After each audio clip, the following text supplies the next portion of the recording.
every week that Colin Kaepernick's phone doesn't ring with a multi-million-dollar offer to come play football, the third-string quarterback's ego, that's even bigger than his hair, keeps getting savagely chipped away at. Kaepernick has tried all summer to lure a sucker into signing him, as he continues to push his ridiculous sob story about his unemployment being due to the NFL being some sort of racist organization against blacks. After nearly 2 months of playing left seat cushion on his living room couch and likely drowning his sorrows in a bag of Cheetos, the final death blow to both Kaepernick's ego and career has just come from an unlikely source that's sure to bring more crocodile tears and cries from racism from the unemployed quarterback and his peanut gallery of whiny fans. After getting the royal snub from dozens of teams during the preseason, Kaepernick was holding out hope that the Jacksonville Jaguars would finally offer him a job to come play on their team. Being that the Jacksonville Jaguars quarterback Blake Bortles can't even throw a frisbee into a lake if he was standing on the shoreline, the team would be a perfect fit for Colin Kaepernick, as he too is one of the crappiest players in the NFL, where last year he led the 49ers to one of their worst seasons in history, setting franchise lows for the 16-game season.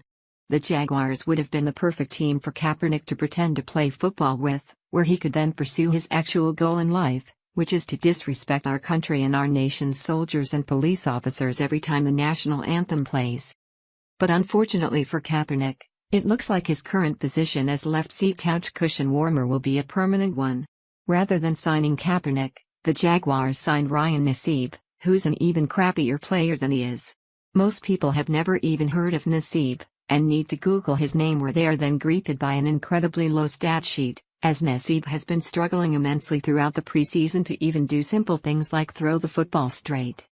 When Jaguars coach Tom Coughlin was asked about his decision to pick Nassib, he explicitly stated he simply didn't want Kaepernick on his team, echoing the same sentiments of other NFL coaches in recent months that Kaepernick is a distraction and not really in the game to play football. Colin admits he never even considered offering Kaepernick a position because it was never even a viable option in his mind.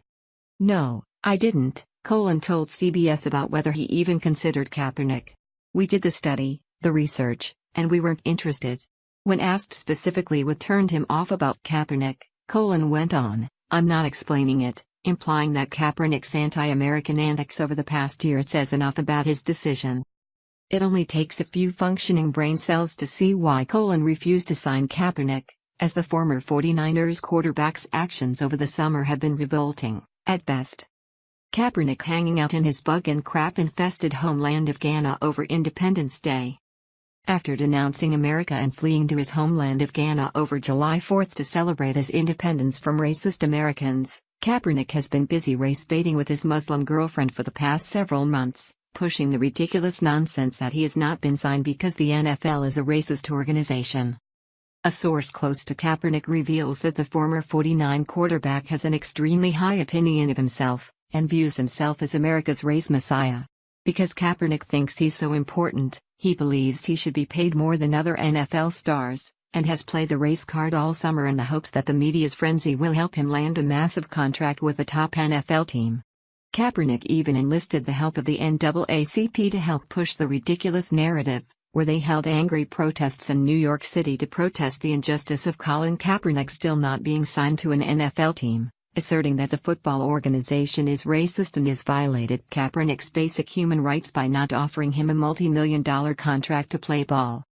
Americans aren't stupid and they aren't buying Kaepernick's sob story anymore. Americans are fed the hell up with their favorite pastime being hijacked by whiny millionaire athletes who believe that they're somehow oppressed while living in America, while living opulent lifestyles that most of us could only dream about. It looks like Kaepernick's race-baiting tactics to land himself a lucrative contract is falling flat on its face, as NFL coaches are proving they're just as disgusted as we are with football games being taken over by these ungrateful millionaire players.